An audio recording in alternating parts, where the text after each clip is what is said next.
Nice to see you, Jax here, your entertainer slash gamer. Welcome back to a brand new gameplay commentary. Today, it's going to be more of a tips and tricks because I'm going to teach you guys how to actually get the best sensitivity, absolute laser aim in Call of Duty Black Ops 3. Now, I know this is a bit late, and it's actually not just a bit late, it's a lot of late. But I realized over the months that we might be playing this game for another year just because Infinite Warfare is not going to be a good COD. I really don't think it. I really don't have no faith. I'm sorry. I mean, we might play it a little bit, but if we want to come back and have fun with these DLC weapons, as anyone will, we're definitely going to be coming back, and people are going to want to know, especially people getting Black Ops 3, because there's a lot of people going to get Black Ops 3, new people.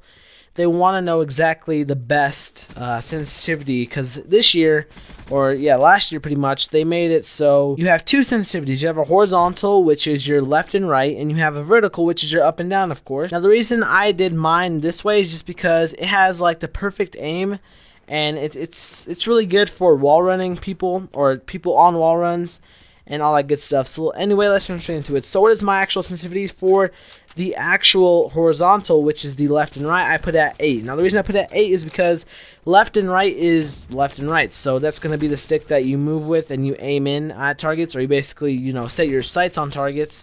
The up and down, more or less, is just going to be a target when you're trying to aim for headshots, and when you're trying to go for people on wall runs, and just when they're jumping in the air. So I put that at 5. So like I said, horizontal is at 8 just because you want to turn on enemies faster, and you want to turn on enemies faster, and you also want to just be able to move left and right quickly and get your sights really pinned on that opponent. And then I put for the vertical 5, and this is because you really don't want it to be too fast, because when you're going too fast with your little vertical, you'll realize when you're trying to aim at enemies, you go up a lot, especially when there's a bunch of recoil and there's no toughness.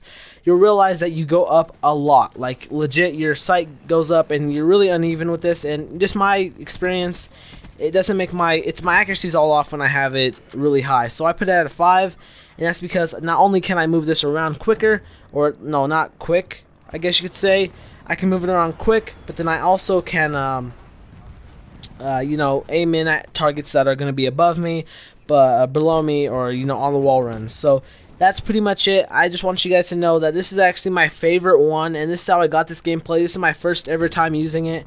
Of course, you're going to have to get used to the whole, either higher or lower thing about it, because most of you guys probably don't use the low 5 vertical, and a lot of people don't use a low or a high 8 horizontal. So like I'm just gonna run through it one more time just because we have enough time.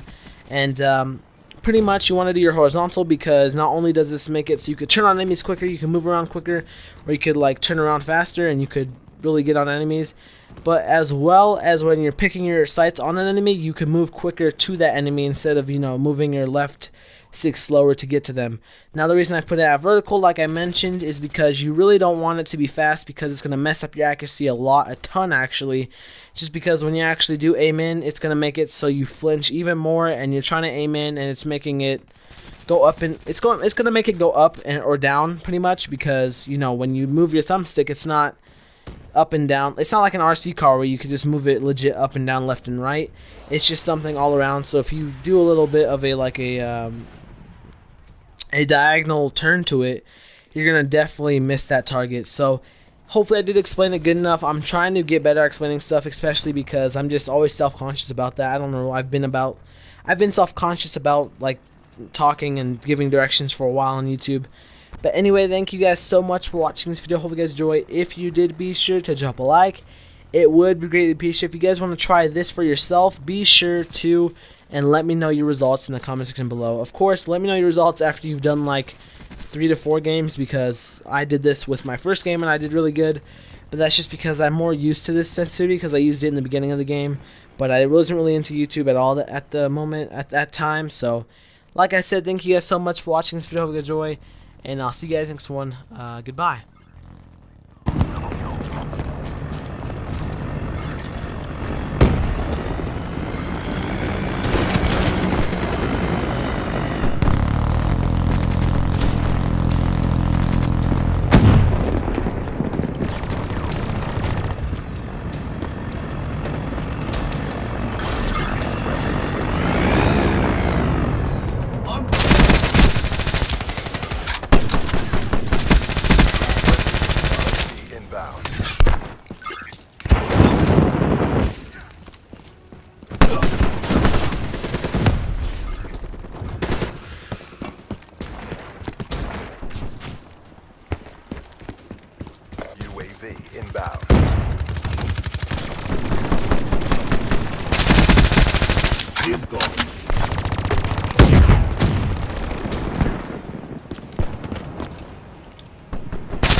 backups at work.